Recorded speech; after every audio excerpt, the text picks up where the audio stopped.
Hello everyone, welcome to chemistry mind maps. आज की video में हम डिस्कस करेंगे Dalton's atomic theory and Avogadro hypothesis. Students, हमने अपने पहले की वीडियोस में मैटर के बारे में डिस्कस किया, मैटर का क्लासिफिकेशन समझा into elements, compounds and mixture. उसके बाद स्टूडेंट्स कुछ क्वेश्चन अराइज होते हैं कि एलिमेंट और कंपाउंड्स जो हैं और मिक्सचर हैं, कंपाउंड मिक्सचर से डिफरेंट कैसे है, क्यों होता है, एलिमेंट कंबाइन कैसे होते हैं, क्या मतलब उसके बीच फोर्स ऑफ अट्रैक्शन होता है कि जिससे elements of certain atom combine with each other to form compound. तो इन क्वेश्चंस के आंसर करने के लिए स्टूडेंट्स, एक हमारे साइंटिस्ट थे डाल्टन नाम के, उन्होंने कुछ एक्सपेरिमेंट्स किए और उन्होंने अपने एक्सपेरिमेंट्स में पाया कि जो इन क्वेश्चंस के आंसर करने के लिए हमें ये देखना होगा कि मैटर किस किस चीज़ से मिलके बना है। मैटर किस चीज़ से मिलके बना है। मैटर के अल्टीमेट बिल्डिंग ब्लॉक्स क्या हैं।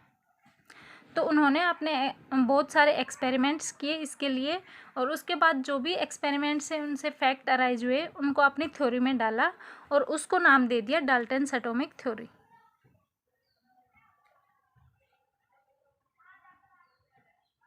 Dalton's atomic theory. तो उनके एक्सपेरिमेंट के बेस पे हमें ये ऑब्जर्व हुआ कि फर्स्ट इज़, जो हमारा मैटर है, matter is made up of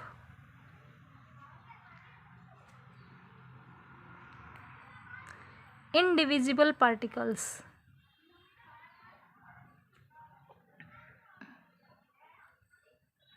in indivisible particles को नाम दिया उन्होंने एटम्स। तो फर्स्ट थ्योरी का पॉइंट है डाल्टन्स एटॉमिक थ्योरी का, मैटर किसका बना है, इनडिविजिबल पार्टिकल्स। इनडिविजिबल हम उसको और डिवाइड नहीं कर सकते, उसको बोलते हैं हम इनडिविजिबल, और उसको नाम दिया उन्होंने एटम। सेकंड, उन्होंने क्या ऑब्जर्व किया, atom of same element, atom of same element is identical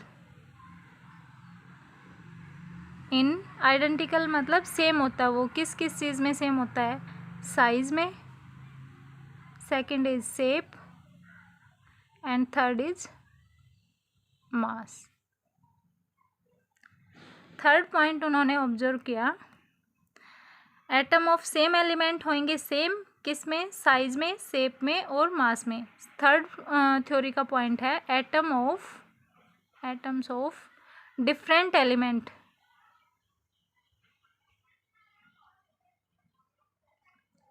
have different क्या होगा, size, shape and their mass.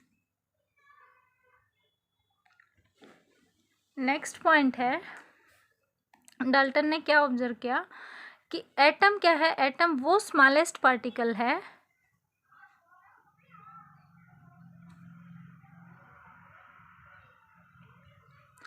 जो केमिकल रिएक्शन में पार्टिसिपेट करता है, जो takes part in chemical reaction.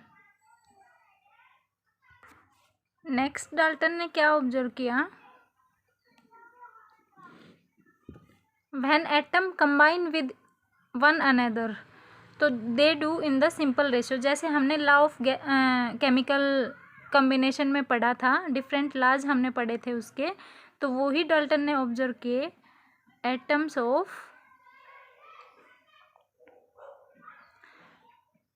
Same और different elements combine to form compound।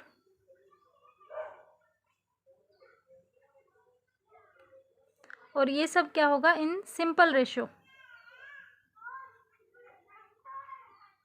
जैसे for example इनका रेशियो 1:1, सिंपल रेशो, 2:1, 3:2, इस टाइप का रेशो।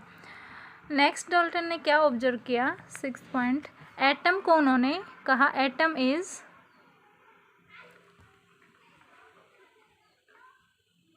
Neither destructible. डिस्ट्रक्टिबल मतलब हम उसको चेंज नहीं कर सकते।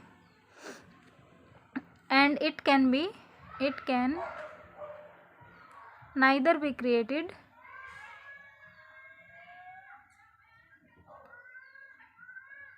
Nor be destroyed।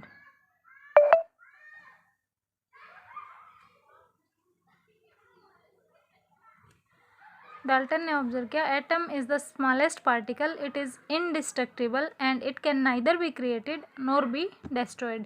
एटम मतलब उसको हम डिस्ट्रॉय नहीं कर सकते, उसको हम चेंज नहीं कर सकते, एक एटम को दूसरे एटम में हम चेंज नहीं कर सकते, और एटम को ना ही बनाया जा सकता है ना ही उसको डिस्ट्रॉय किया जा सकता है। तो ये पॉइंट है डाल्टन एटॉमिक थ्योरी के, जो डाल्टन ने एक्सपेरिमेंट किए उसके बेसिस पे उन्होंने ऑब्जर्व किया।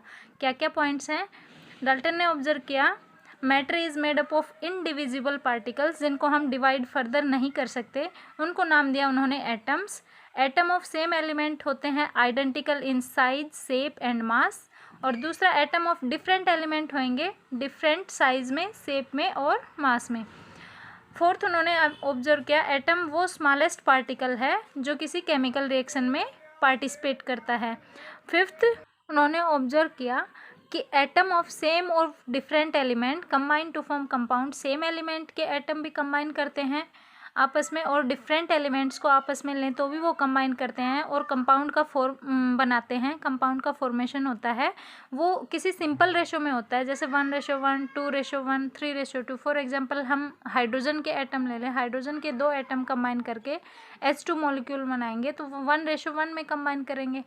इसी तरह हम वाटर का लें, H2 + O2, ये क्या बनाएंगे, वाटर बनाएंगे, तो इनका रेशो क्या होएगा, सिंपल होएगा।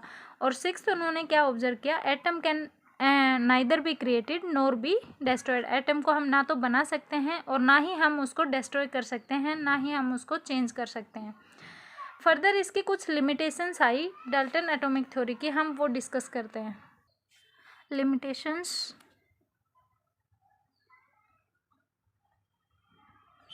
Of Dalton atomic theory.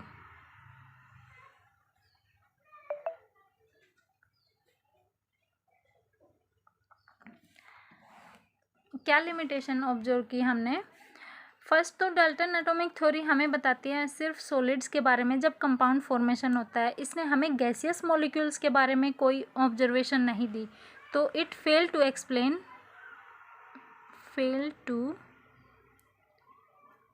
Explain law of gaseous volumes. जो हमने 5 लॉज में पढ़ा था उसमें लास्ट लॉ था लॉ ऑफ गैसियस वॉल्यूम, या गे-लुशक लॉ ऑफ वॉल्यूम्स बोलते हैं उसको। तो डाल्टन एटॉमिक थ्योरी ने गैसियस के बारे में कोई ऑब्जर्वेशन नहीं की, तो ये इसकी लिमिटेशन है। सेकंड क्या लिमिटेशन है, what is the nature of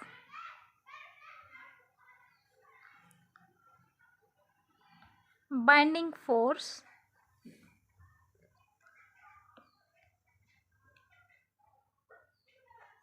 between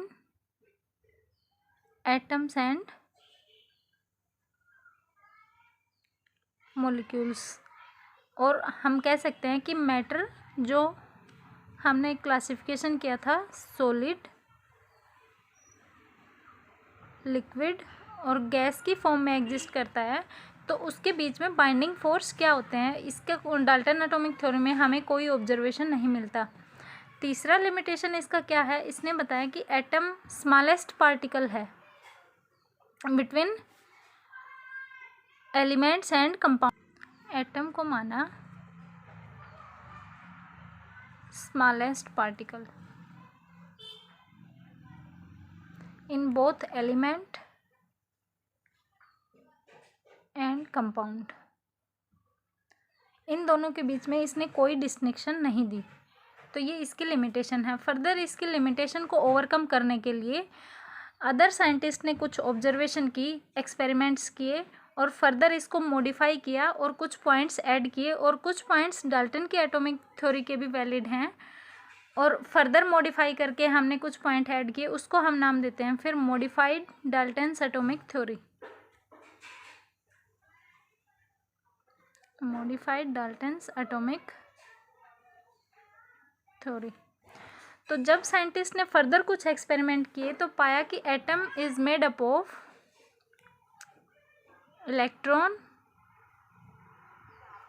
proton and neutrons. तो जो डाल्टन ने हमें बताया था कि एटम इज इनडिविजिबल, और क्या बताया था, इनडिस्ट्रक्टिबल, वो सब पॉइंट्स वैलिड नहीं रहे। इनडिविजिबल मतलब फर्दर हम उसको डिवाइड नहीं कर सकते, लेकिन साइंटिस्ट ने ऑब्जर्व किया कि atom is made up of further electrons, protons and neutrons. और इनडिस्ट्रक्टिबल हमने समझा था कि इनडिस्ट्रक्टिबल में एटम को हम चेंज नहीं कर सकते, लेकिन फर्दर हमने न्यूक्लियर रिएक्शन में पाया कि हम एक न्यूक्लियाई के एटम को,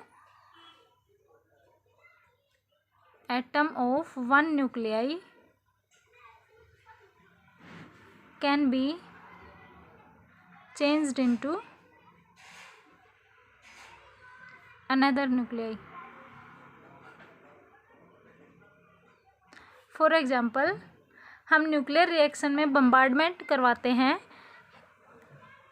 हीलियम के साथ, जिसका एटॉमिक नंबर 2 और मास नंबर 4 होता है, तो नाइट्रोजन का जो एटम होता है वो चेंज हो जाता है ऑक्सीजन में। नाइट्रोजन का atomic number 7 and mass number 14 वो चेंज होता है ऑक्सीजन में atomic number 16 and 8 and mass number 16 में। तो atom is no longer further indestructible. इसको हम डिस्ट्रक्ट कर सकते हैं और इसको हम चेंज कर सकते हैं, और इस प्रोसेस को जो हम चेंज करते हैं इसको हम बोलते हैं फर्दर ट्रांसम्यूटेशन। ट्रांसम्यूटेशन जिसमें हम एक न्यूक्लियाई को दूसरे न्यूक्लियाई में चेंज कर सकते हैं, उस प्रोसेस को हम बोलते हैं ट्रांसम्यूटेशन। फर्दर साइंटिस्ट ने एक्सपेरिमेंट किए तो पाया कि atoms of same element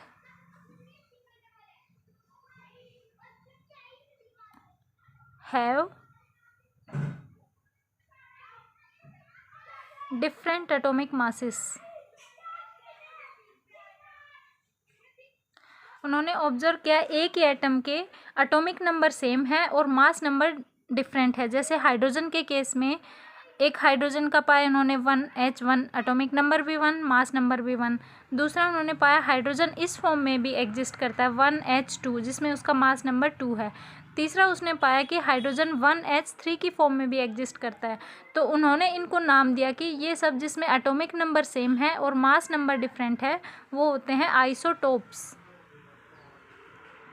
further experiments किए तो साइंटिस्ट ने ऑब्जर्व किया कि atoms of different elements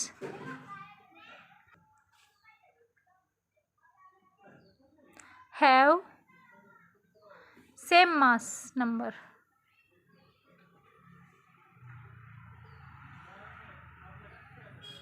for example, argon का मास और कैल्शियम का मास जब प्रैक्टिकली ऑब्जर्व किया साइंटिस्ट ने तो पाया कि आर्गन का भी 40 होता है और कैल्शियम का भी 40 आता है, और आर्गन का एटॉमिक नंबर 18 है और कैल्शियम का है 20। तो जब एटॉमिक नंबर डिफरेंट हो और मास नंबर सेम हो तो उनको हम नाम देते हैं आइसोबार्स। तो ये पॉइंट ऐड किए गए मॉडिफाइड डाल्टन एटॉमिक थ्योरी में। कौन कौन से? एक तो atom is no longer indivisible. Indivisible नहीं है, एटम को हम फर्दर डिवाइड कर सकते हैं इलेक्ट्रॉन, प्रोटॉन एंड न्यूट्रॉन में। Atom no longer indestructible, indestructible भी नहीं है, हम उसको डिस्ट्रक्ट कर सकते हैं, हम उसको चेंज कर सकते हैं। ये हमने ऑब्जर्व किया न्यूक्लियर रिएक्शंस में। जब हम हीलियम के साथ बम्बार्ड करते हैं तो नाइट्रोजन का न्यूक्लियाई ऑक्सीजन में चेंज हो जाता है और इस प्रोसेस को हम बोलते हैं ट्रांसम्यूटेशन। फर्दर साइंटिस्ट ने एक्सपेरिमेंट्स में क्या पाया कि एटम्स जो same element have different atomic mass, एक ही एलिमेंट के एटम के मास नंबर डिफरेंट हो सकते हैं और उसको हम बोलते हैं आइसोटोप्स, जिसमें एटॉमिक नंबर सेम होएगा और मास नंबर डिफरेंट होएगा। और atoms of different element have same mass number, जिसमें एटॉमिक नंबर डिफरेंट होगा और मास नंबर सेम होगा, उसको हम बोलेंगे आइसोबार्स। ये है मॉडिफाइड डाल्टन एटॉमिक थ्योरी के पॉइंट्स। उसके बाद आता है अवोगैड्रोज हाइपोथेसिस और अवोगैड्रोज प्रिंसिपल। जो हमने डाल्टन एटॉमिक थ्योरी में पढ़ा स्टूडेंट्स, उसमें हमने पढ़ा कंपाउंड्स की फॉर्मेशन के बारे में। इन्होंने गैसेस के बारे में कोई ऑब्जर्वेशन नहीं दी, तो गैसेस के बारे में ऑब्जर्वेशन एक स्वीडिश साइंटिस्ट थे, उन्होंने ऑब्जर्व किया कि जो डाल्टन एटॉमिक थ्योरी है वो लॉ ऑफ गैसियस वॉल्यूम्स में भी एप्लीकेबल हो सकती है। इसलिए उन्होंने ऑब्जर्व किया कि जैसे डाल्टन एटॉमिक थ्योरी ने बताया था कि एलिमेंट कंबाइन होते हैं एक दूसरे के साथ और कंपाउंड बनाते हैं, वो सिंपल रेशो में बनाते हैं, उसी तरह गैसेस भी आपस में कंबाइन करके सिंपल रेशो में कंपाउंड्स फॉर्मेशन करती है। और स्वीडिश साइंटिस्ट थे, उनका नाम था बर्जिलस।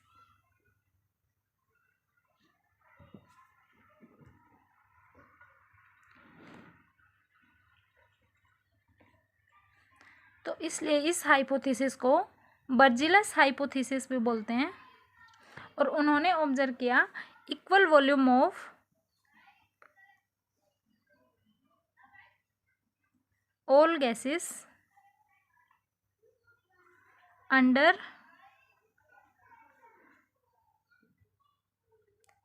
similar condition of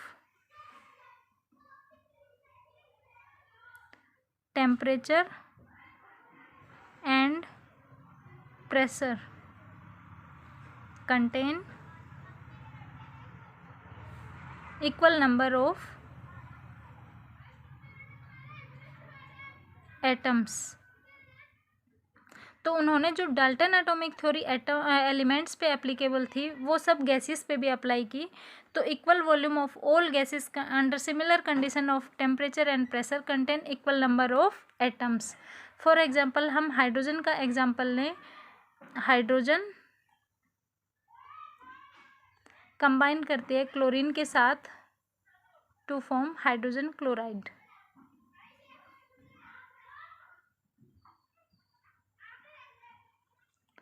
तो यहाँ पे इसका 1 वॉल्यूम कंबाइन हुआ, 1 वॉल्यूम क्लोरीन का कंबाइन हुआ और इससे बने 2 volume of HCl। According to Berzelius, उन्होंने माना कि n एटम हाइड्रोजन के कंबाइन करते हैं n एटम ऑफ क्लोरीन के साथ और 2n atom of hydrogen chloride बनाते हैं। और अगर हम 1n एटम निकालें यहाँ से, तो हमारे पास क्या आ जाएगा, n/2 atoms of chlorine combine with n/2 atoms of hydrogen. उससे हमारा बनेगा 1 एटम कंपाउंड ऑफ HCl। लेकिन इसमें लिमिटेशन क्या आई बर्जिलस हाइपोथेसिस में? डाल्टन्स ने तो बताया था atom is indestructible, indivisible, atom is the smallest particle which takes part in the chemical reaction. तो यहाँ पे तो एटम को भी डिवाइड कर दिया। Atom is not the smallest particle, it is half of the atom which is the smallest particle which is taking part in the chemical reaction.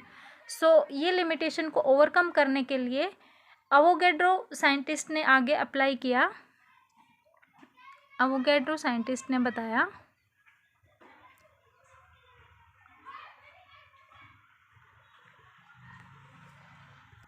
कि atom और मॉलिक्यूल दोनों ही केमिकल रिएक्शन में participate करते हैं। Atom भी smallest particle है जो chemical reaction में पार्टिसिपेट करता है,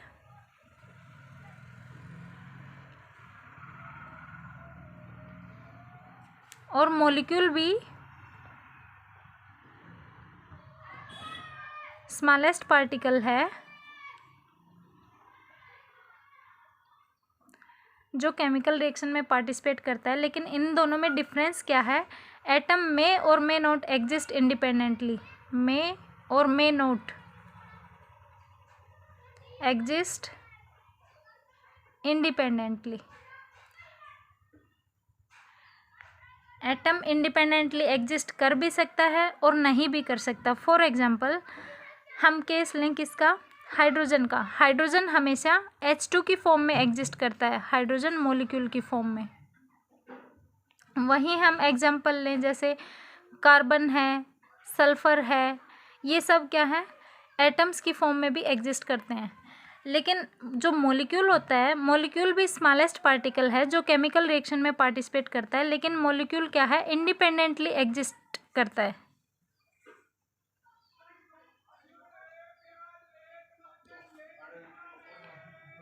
इंडिपेंडेंटली एग्जिस्ट।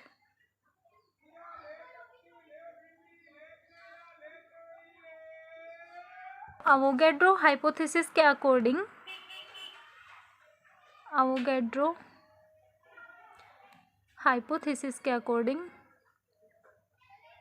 डेफिनेशन हो जाएगी equal volume of all the gases under similar condition of temperature and pressure contain equal number of molecules।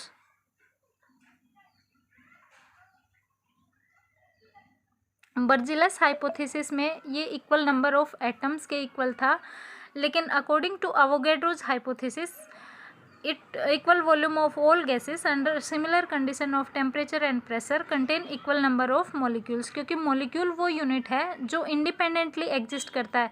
Atom है वो स्मॉलेस्ट पार्टिकल है जो केमिकल रिएक्शन में पार्टिसिपेट करता है, वो इंडिपेंडेंटली एग्जिस्ट कर भी सकता है और नहीं भी, लेकिन मॉलिक्यूल हमेशा इंडिपेंडेंटली एग्जिस्ट करता है।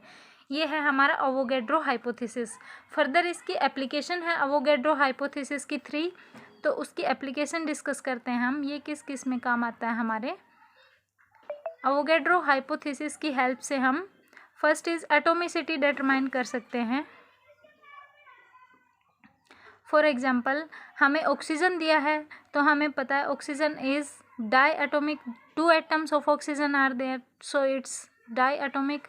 ओजोन का एग्जांपल लें, यहाँ 3 एटम है ऑक्सीजन को, तो इसको बोलेंगे हम ट्राई एटोमिक। सेकंड है अवोगैड्रो हाइपोथेसिस की हेल्प से हम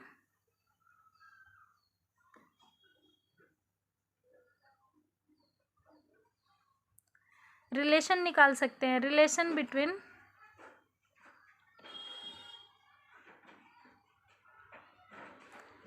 molecular mass and vapor density, molecular mass and vapor density, इनका रिलेशन पाया हमने। मोलिकुलर मास इक्वल होता है 2 into vapour density.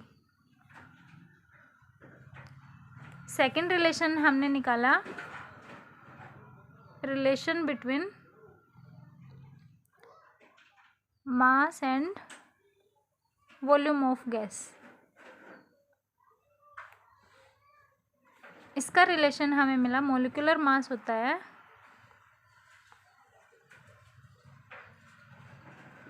Mass of volume की टर्म्स में 22.4 litre of gas at STP। STP is standard temperature and pressure. तो ये 3 अवोगैड्रो hypothesis की मदद से हम इसकी एप्लीकेशन जो हमारे न्यूमेरिकल्स में यूज होती हैं ये हम यूज कर सकते हैं। फर्स्ट इज एटोमिसिटी डिटरमाइन कर सकते हैं, सेकंड हम मोलिकुलर मास डिटरमाइन कर सकते हैं, वेपर डेंसिटी के बीच में क्या रिलेशन है और उसका वॉल्यूम ऑफ गैस के बीच क्या रिलेशन है मोलिकुलर मास का, वो हम अवोगैड्रो हाइपोथेसिस की मदद से डिटरमाइन कर सकते हैं। उसके बाद स्टूडेंट्स मैंने इसका माइंड मैप बनाया है, आप उसका स्क्रीनशॉट ले सकते हैं। ओके स्टूडेंट्स, मिलते हैं नेक्स्ट वीडियो में। Thank you so much for watching.